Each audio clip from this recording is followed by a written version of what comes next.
আসসালামু আলাইকুম, কেমন আছেন সবাই? আশা করি সবাই ভালো। আপনাদের নতুন ব্লগে স্বাগতম।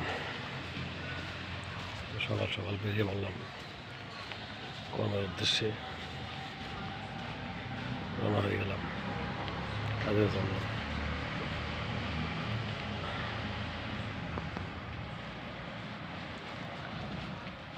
আজকে ঠান্ডা একটু আছে, নিয়ন্ত্রণে আছে, কুয়াশা নেই,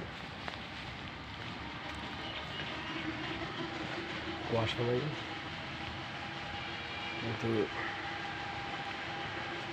মারা যাওয়া নাই, ঠান্ডা আছে। এগুলো হালকা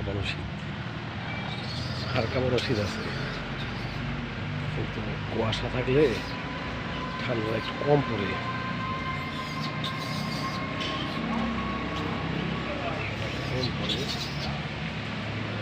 কুয়াশা নেই।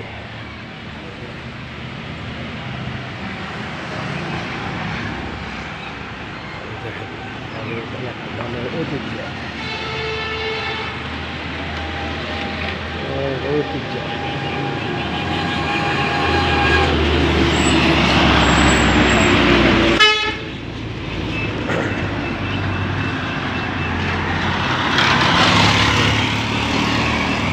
বেরিয়ে গেছে বন্ধুরা রাস্তায়।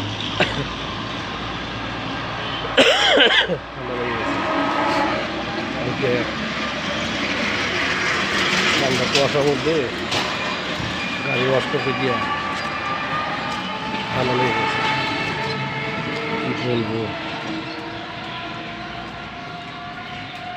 ঠান্ডা লেগে গেছে। আবার রাত্রে জ্বর আছে শরীরে হালকা, কিন্তু কি করার আছে, কিছু করার নাই, কর্মজগতে সকাল সকাল বেরিয়ে গেছি কর্মের জন্য।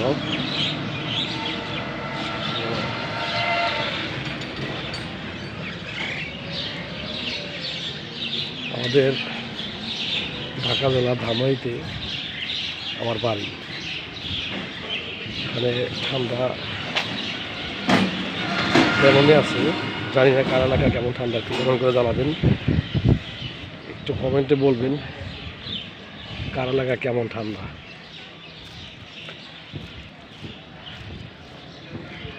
আমাদের এলাকায় এখন কুয়াশা নাই, কিন্তু হাড় কাঁপানো শীত, এটাকে বলে হাড় কাঁপানো শীত। মানে কেউ বাইরে আসতেছে না, আর সবাই একটু সাবধানে থাকবেন, কারণ এই ঠান্ডা শীতের মধ্যে বিশেষ করে যেমন বয়স্ক মানুষদের জন্য খুব সমস্যা। যারা বয়স্ক মানুষ আছে তাদের জন্য একটু বিপদ, তাদের একটু সাবধানে রাখবেন। আর ছোটো বাচ্চা এদের একটু সমস্যা, কারণ একবার ঠান্ডা লেগে গেলে সমস্যা।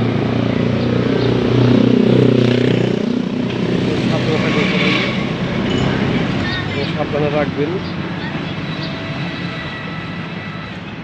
কারণ সারা বছরে এই কয়েকটা মাসে তো একটু ঠান্ডা থাকে। ওই দিনগুলো একটু সাবধানে চলার চেষ্টা করবে সবাই।